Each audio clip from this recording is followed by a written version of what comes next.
करना ही होगा। तो देखते हैं कौन कौन से 12 मानक थे। तो इसमें है पोषक तत्व, बच्चों की मृत्यु दर, माताओं की स्वास्थ्य, बच्चों के स्कूल जाने की उम्र, उसके बाद उसके स्कूल में उपस्थिति, ठीक है। उसके बाद रसोई ईंधन, स्वच्छता, पेयजल, बिजली, आवास, संपदा यानी प्रॉपर्टी और बैंक खाता। ये 12 जो मानक है जिसके आधार पर नीति आयोग द्वारा ये एमपीआई बनाया गया है, ठीक है। काफी इंपॉर्टेंट डाटा है, ये बहुत अच्छे से करेंगे इसको। उसके बाद देखते हैं कि विश्व आर्थिक मंच के द्वारा वहां भी एक रिपोर्ट जारी किया गया है। उसका नाम जो है एडेलमैन ट्रस्ट बैरोमीटर 2024 है। अभी आप लोगों ने देखा होगा कि विश्व आर्थिक मंच का जो वार्षिक सम्मेलन होता है स्विट्जरलैंड के दावोस में, वो शुरू है। वो ये जो सम्मेलन वहां पे चल रही है वो 54वीं है। तो याद रखेंगे, हो सकता है पूछ दे कि कैवी विश्व आर्थिक मंच की कैवी सम्मेलन जो है 2024 में आयोजित की गई है, तो 54वीं है, ठीक है। तो इस रिपोर्ट में विश्व आर्थिक मंच के द्वारा बताया गया है कि व्यवसाय और गैर सरकारी संगठनों यानी एनजीओ पर भरोसा करने के मामले में भारत जो है शीर्ष पर है, ठीक है। इसमें विभिन्न तरह का भारत का रैंकिंग दिखाया गया है वर्ल्ड से तुलना करते हुए। तो ये भी इंपॉर्टेंट है, हो सकता है इससे क्वेश्चन बने, ठीक है। उसके बाद बताया गया है कि मीडिया पर विश्वास के मामले में भारत जो है 5वें नंबर पे है और चाइना पहले नंबर पे है। उसके बाद बताया गया है कि अपने नियोक्ता पर भरोसा करने के मामले में इंडोनेशिया शीर्ष पे है, भारत दूसरे स्थान पे आता है, ठीक है। इसी सर्वे में बताया गया है कि इसमें टोटल 28 देश के 3200 से अधिक लोगों को शामिल किया गया था ये सर्वे बनाने में। तो हो सकता है ये डाटा पूछ दे, तो इसको याद रखेंगे। उसके बाद इसमें बताया गया है कि सर्वे के आधार पर तैयार किए गए समग्र सूचकांक में भारत पिछले साल के चौथी स्थान से सुधार करते हुए दूसरे स्थान पे आया है। मतलब ओवरऑल जो इसमें रैंकिंग दिया गया है उसमें भारत को दूसरे स्थान पे रखा गया है और फिर बाकी सेक्शनल इसको डिवाइड किया गया है कि किस किस में क्या पोजीशन है इंडिया का, ठीक है। और चाइना जो है समग्र रूप से पहले स्थान पे है और इंडिया दूसरे स्थान पे है, जो कि 2022 में चौथे स्थान पे है इंडिया, ठीक है। उसके बाद इसमें बताया गया है कि सबसे कम भरोसेमंद देश के रूप में ब्रिटेन, दक्षिण कोरिया का जगह लिया है। यानी कि इसमें जो टोटल 28 देश शामिल थे, सबसे जो 28वें नंबर पे आएगा वो ब्रिटेन आएगा, ठीक है। उसके बाद दक्षिण कोरिया आएगा 27वें नंबर पे। अब पहले नंबर पे इंडिया है, ये चाइना है, दूसरे नंबर पे इंडिया आ जाएगा, ठीक है। ये दो बहुत इंपॉर्टेंट रिपोर्ट था जिसको देखना जरूरी था, ठीक है। इसको देख लिया। अब चलिए आज का करंट फिर देखते हैं आज क्या हुआ था, क्योंकि आज भी बहुत ज्यादा है, काफी लंबा टाइम लग जाएगा, ठीक है। इसको देख लेते हैं। तो एक फीच है रेटिंग कर देती है ये, तो उन्होंने बताया है जब उसका कुछ आया हुआ रिपोर्ट, तो उन्होंने बताया है कि मध्यम अवधि की मजबूत विकास संभावनाओं के साथ फिच जो है भारत की सॉवरेन रेटिंग BBB- बरकरार रखा है। और ये जो BBB- का जो रेटिंग है वो फिच द्वारा अगस्त 2006 से कंटिन्यू इंडिया को दिया जा रहा है। ये बहुत मायने रखता है, इससे क्वेश्चन भी आता है पीटी में, तो इसको याद रखेंगे कि फिच के माध्यम से जो है इसको सॉवरेन रेटिंग क्या दिया गया है, क्योंकि ये जो है इसके रेटिंग के आधार पे विदेशी कंपनियां यहाँ पे निवेश करती है, ठीक है। तो इसको याद रखेंगे। फिच द्वारा ही बताया गया है कि जो हमारा चालू वित्तीय वर्ष है 2023-24, ठीक है, तो इसमें भारत का विकास दर रहने की संभावना 6.9 है और जो अगला वित्तीय वर्ष आएगा यानी 2024-25 उसमें इंडिया की जो विकास दर है वो कम होकर 6.5 रहेगा। तो ये इंपॉर्टेंट होता है, इसके मतलब ये डाटा याद रखेंगे, जो भी इधर करेंट का एग्जाम होगा उसमें यूज होगा इसका, ठीक है। और 17वीं पीटी तक तो इसका फिर से आएगा, तो उसका बाद में देखेंगे फिर। उसके बाद देखते हैं कि उद्योग संवर्धन और आंतरिक व्यापार विभाग जो है इसके द्वारा राज्यों के स्टार्टअप रैंकिंग फ्रेमवर्क 2022 जारी किया गया है। इसमें बताया गया है कि गुजरात, कर्नाटक, तमिलनाडु और केरल को राज्यों के स्टार्टअप रैंकिंग में सबसे बेहतरीन प्रदर्शन करने का अवार्ड दिया गया है, ठीक है। उसके बाद पंजाब जो है, पंजाब, राजस्थान, तेलंगाना, ओडिशा और महाराष्ट्र को शीर्ष प्रदर्शन का अवार्ड दिया गया है। यूपी, एमपी, उत्तराखंड, असम और आंध्र प्रदेश को स्टार्टअप लीडर की श्रेणी में अवार्ड दिया गया है। तो ये भी मोस्ट BBI है, इससे भी क्वेश्चन बनेगा। ओवरऑल इंडिया के लेवल पे बनेगा, फिर बिहार का, तो बिहार वाला जब बिहार का करंट देखेंगे तो उसमें देख लेंगे हम लोग, ठीक है।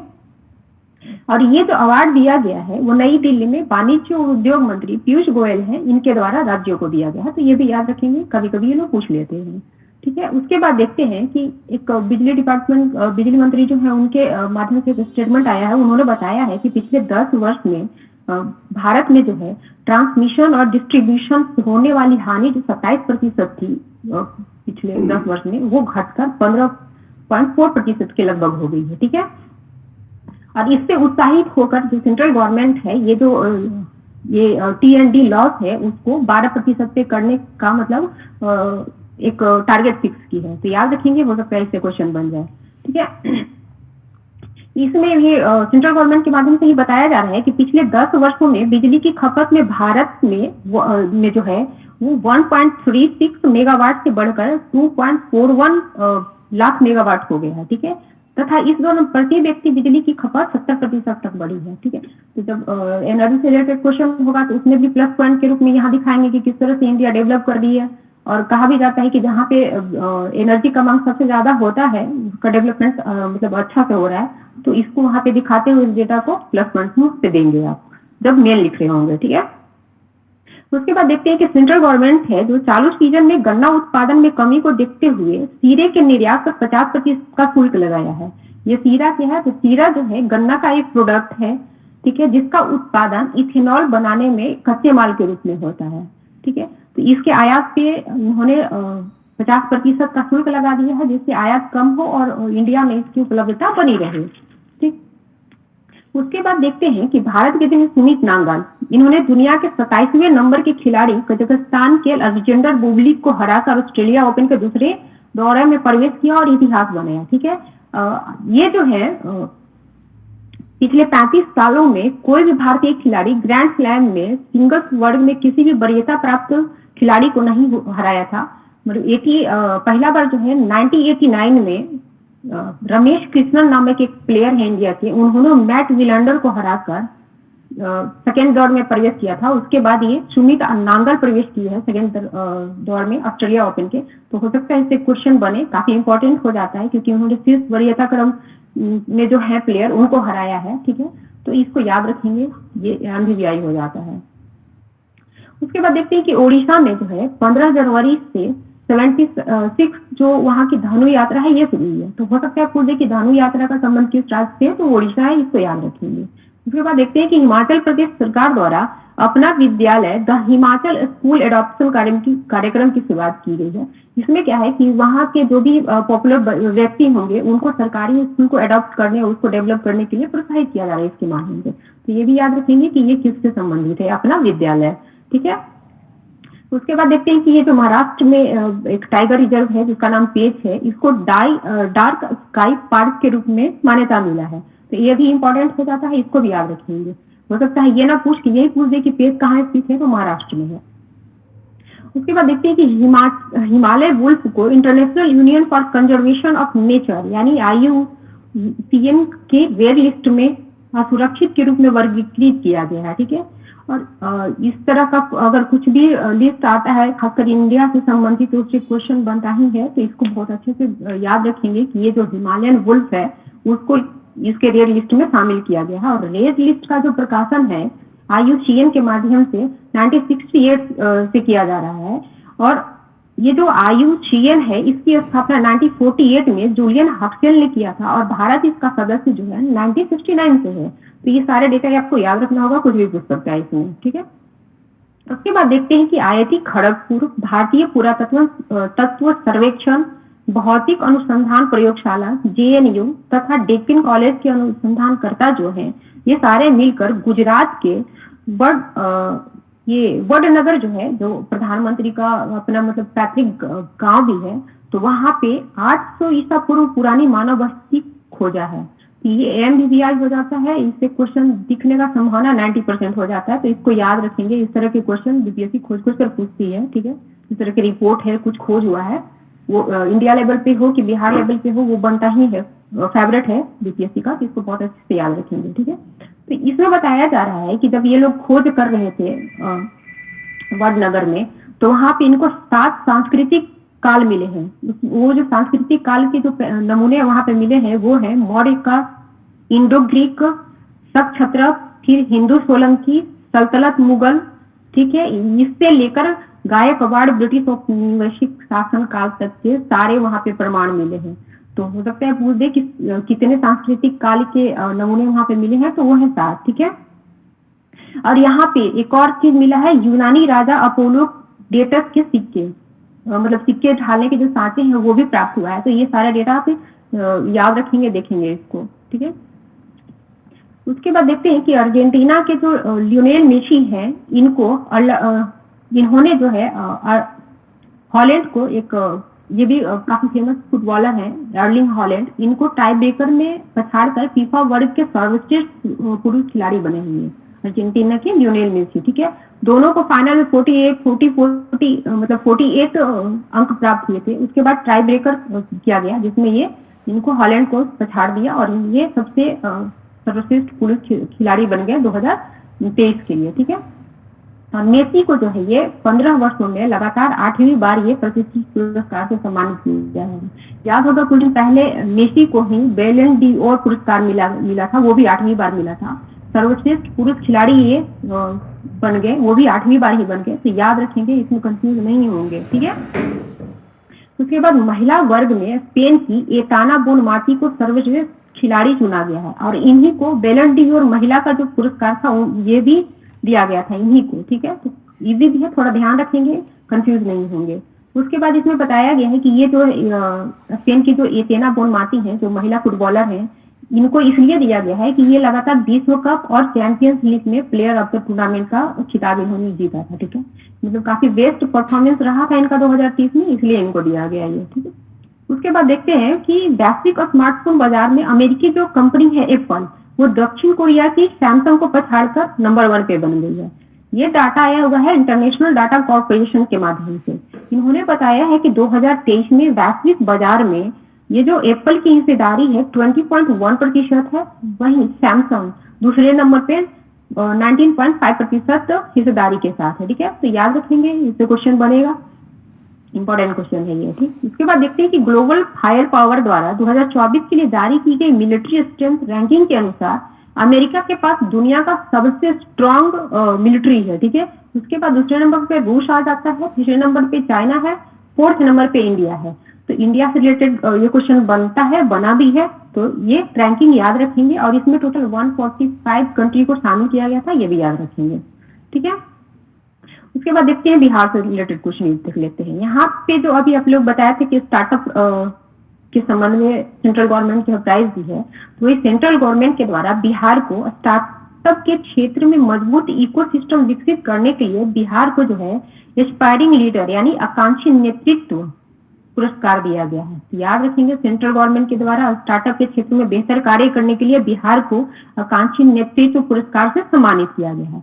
इसके साथ ही कल यानी जो 16 जनवरी है वो स्टार्टअप डे के दिवस के रूप में मनाया जाता है। तो उसी दिन बिहार सरकार जो है अपने बिहार के स्टार्टअप के लिए भी पुरस्कार घोषित की है। तो आइए उसको देखते हैं, ठीक है। ये स्टार्टअप दिवस के अवसर पर बिहार सरकार जो है बिहार स्टार्टअप पुरस्कार 2024 की घोषणा की है, ठीक है। इसके जो उद्योग मंत्री है यहाँ पे अभी समीर कुमार महासेठ जो है, उनके द्वारा अलग अलग क्षेत्र के 12 स्टार्टअप को बेहतर कार्य के लिए ये पुरस्कार दिया गया है। स्वास्थ्य क्षेत्र में काम करने वाली जो कंपनी है मोडिवाइजर प्राइवेट लिमिटेड, इसको best startup of the year पुरस्कार से नवाजा गया है, ठीक है।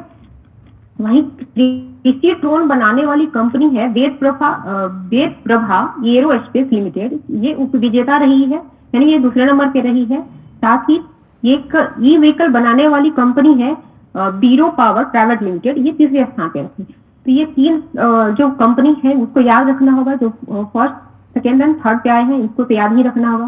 साथ ही बेस्ट महिला नेतृत्व वाली स्टार्टअप का पुरस्कार ग्राम से किसान प्राइवेट लिमिटेड को दिया गया है। तो ये भी याद रखेंगे, ये पूछेगा, इससे क्वेश्चन हो सकता है पूछ दे, या इसका जब आप मेल लिखेंगे महिला सशक्तिकरण से संबंधित कुछ दिखाना हो तो वहां पे इसका यूज कर सकते हैं, ठीक है। इसके बाद देखते हैं कि पाटलिपुत्रा स्पोर्ट कॉम्प्लेक्स जो है, यहाँ के जो इंडोर स्टेडियम है वो देश का पहला ऐसा इंडोर स्टेडियम हो गया है जहाँ 7 लेयर का वुडन फ्लोर बना हुआ है, ठीक है। और इसका उद्घाटन 2012 में किया गया था। तो ये इंपॉर्टेंट हो जाता है, हो सकता है पूछ दे कि 7 लेयर वुडन फ्लोर का मतलब कहाँ पे बनाया गया है, तो ये अपना बिहार का ही है, पाटलिपुत्रा स्पोर्ट कॉम्प्लेक्स, इसका इंडोर स्टेडियम बना है, ठीक है। उसके बाद देखते हैं कि ई श्रम पोर्टल के एक डाटा के अनुसार निर्माण क्षेत्र में कार्य करने वाले कामगारों के मामले में बिहार जो है देश में दूसरे नंबर पे आता है और पहले नंबर पे यूपी है। तो ये जो ई श्रम पोर्टल पे जो निबंधन हुआ है उसके अनुसार बताया जा रहा है कि बिहार में 28 लाख से अधिक कामगार निर्माण के क्षेत्र में लगे हुए हैं। ये बिहार में नहीं, पूरे इंडिया में ये वर्क करते हैं, ठीक है। तो इसमें बताया जा रहा है कि जो 22,31,000 यानी 78.37% जो इसमें है वो पुरुष है तथा 6,15,000 यानी 21.63% इसमें महिला कामगार है, ठीक है। तो इस डेटा को याद रखेंगे, हो सकता है स्टेटमेंट बेस्ड क्वेश्चन में पूछे या इसका मेन में भी यूज होगा, ठीक है।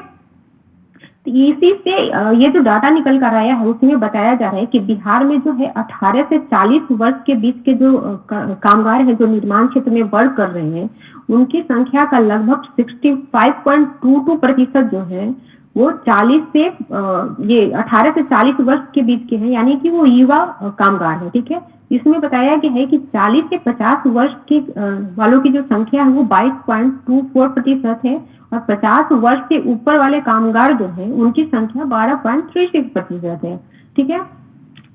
इसी में बताया जाता है कि स्थिर मूल्य के आधार पर बिहार के राज्य सकल घरेलू उत्पाद यानी जीएसडीपी में निर्माण क्षेत्र का जो योगदान है 9.4 है, ठीक है। तो ये सारे डाटा इंपॉर्टेंट है, क्वेश्चन बनने की संभावना है इससे, तो इसको बहुत अच्छे से कीजिएगा, ठीक है।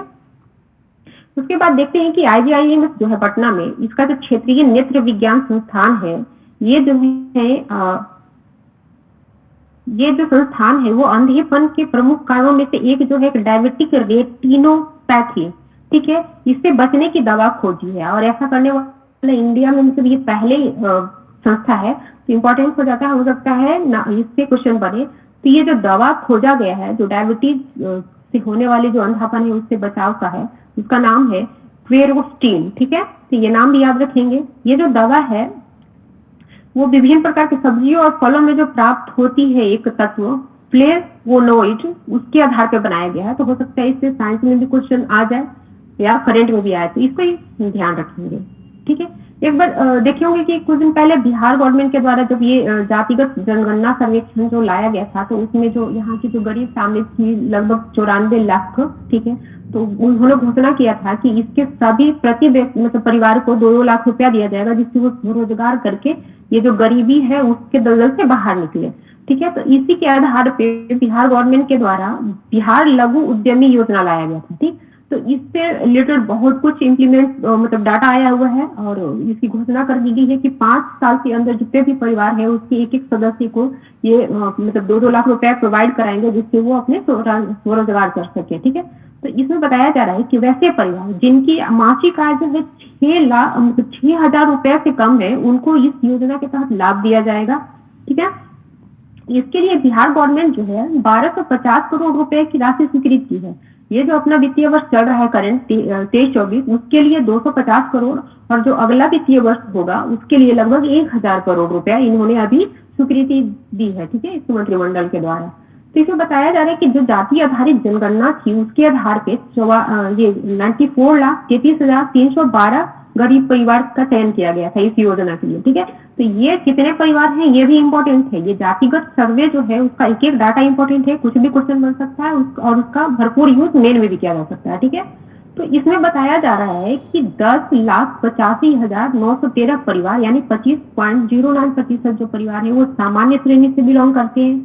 उसके बाद पिछड़े वर्ग से 24,77,970 परिवारों का सिलेक्शन हुआ है, ठीक है। अत्यंत पिछड़ा वर्ग से 33,19,509 परिवारों का सिलेक्शन हुआ है और एससी से जो है वो 23,49,011 परिवार और एसटी से 2,08,9 परिवारों का चयन इस योजना के लिए किया गया है। तो ये डेटा आप देखते रहेंगे, हो सकता है इसे क्वेश्चन बना लें पीटी में, ठीक है, फंसाने के लिए। उसके बाद बताया जा रहा है कि इस योजना के तहत जो अनुदान राशि मिलेगी स्वरोजगार के लिए वो 62 उद्योगों को चिन्हित किया गया है, यानी कि जो भी परिवार इससे लाभ लेंगे वो 62 उद्योग जो गवर्नमेंट डेटा देगी उसी के साथ उनको स्वरोजगार करना होगा, ठीक है। तो ये संख्या भी मतलब मायने रखता है, तो याद रखेंगे कि 62 उद्योग चिन्हित किए गए हैं बिहार गवर्नमेंट के माध्यम से, ठीक है। उसके बाद बताया जाता है कि ये जो योजना है उसका लाभ जो है 18 से जो 50 वर्ष के व्यक्ति होंगे उनको दिया जाएगा। तो एज लिमिटेशन बांधा गया है, तो इसको भी याद रखेंगे। और इसमें साथ में बताया गया है कि आवेदन ऑनलाइन ही किया जाएगा, ऑफलाइन आवेदन नहीं होगा। तो ये भी इसका क्राइटेरिया है, ठीक है। और इसमें बताया जा रहा है कि जो ये पैसे प्रोवाइड कराए जाएंगे गवर्नमेंट के द्वारा, तो ये 3 किस्त में दिए जाएंगे। पहला किस्त में 25%, दूसरे किस्त में 50 और तीसरे किस्त में 25% दिया जाएगा। तो ये किस्त वाइज भी याद रखेंगे, ठीक है। उसके बाद देखते हैं कि मुख्यमंत्री जो है चिकित्सा सहायता कोष एक यहाँ की जो चलती है उसके तहत बहुत सारा मतलब चेंजेस किया है। तो उसमें बताया जा रहा है कि मुख्यमंत्री चिकित्सा सहायता कोष के तहत किडनी ट्रांसप्लांट के बाद प्रत्येक मरीज को दवा के लिए अनुदान राशि दी जाएगी। पहले क्या था कि वैसे पर्सन जिनकी इनकम जो है वो 2.5 लाख वार्षिक से कम है, तो उनको किडनी ट्रांसप्लांट अगर कराने की जरूरत है तो बिहार गवर्नमेंट तो ट्रीटमेंट के लिए 3 लाख रुपए देती थी। लेकिन अब उन्हीं पर्सन को मतलब सक्सेसफुल किडनी ट्रांसप्लांट के बाद ये जो है 2,16,000 रुपया उनके मेडिसिन और खाने पीने के लिए भी गवर्नमेंट यहाँ प्रोवाइड कराएगी, ठीक है। उसके बाद बताया जा रहा है कि ये जो राशि है ऑपरेशन के बाद, ये जो राशि जो खाने पीने और मेडिसिन के लिए पर्सन को दिया जाएगा, तो वो 6 माह पर 2 किस्तों के माध्यम से अवेलेबल कराया जाएगा, ठीक है। तो इसको याद रखेंगे।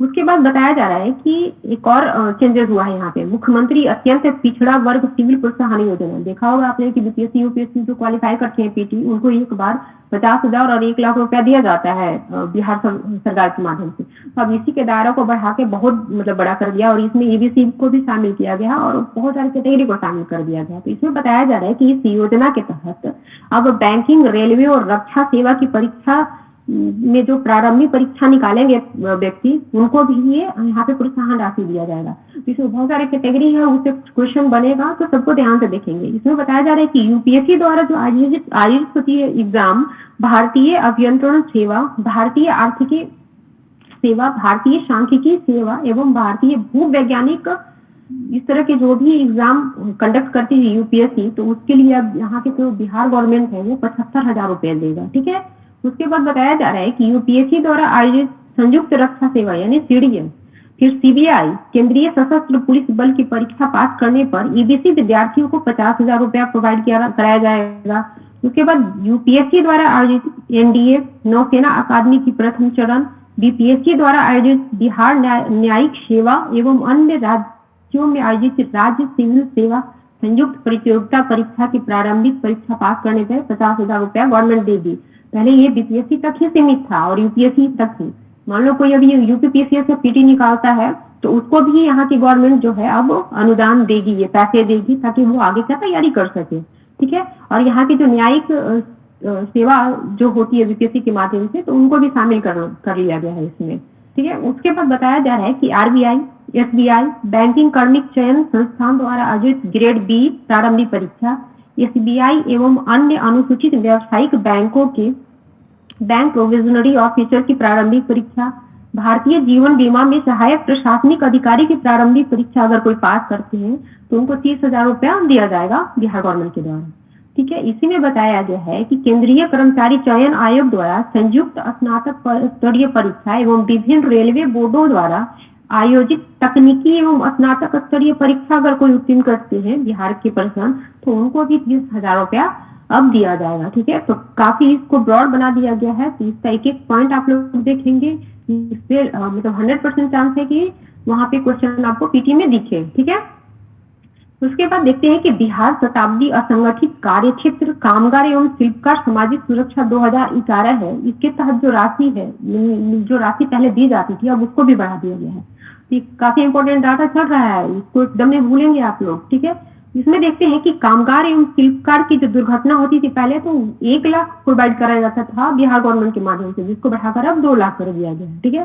अगर मान लो कोई जो शिल्पकार है या कामगार है उनकी मृत्यु हो जाती है दुर्घटना में, तो अब गवर्नमेंट उनको 2 लाख रुपए प्रोवाइड कराएगी पर पर्सन, ठीक है।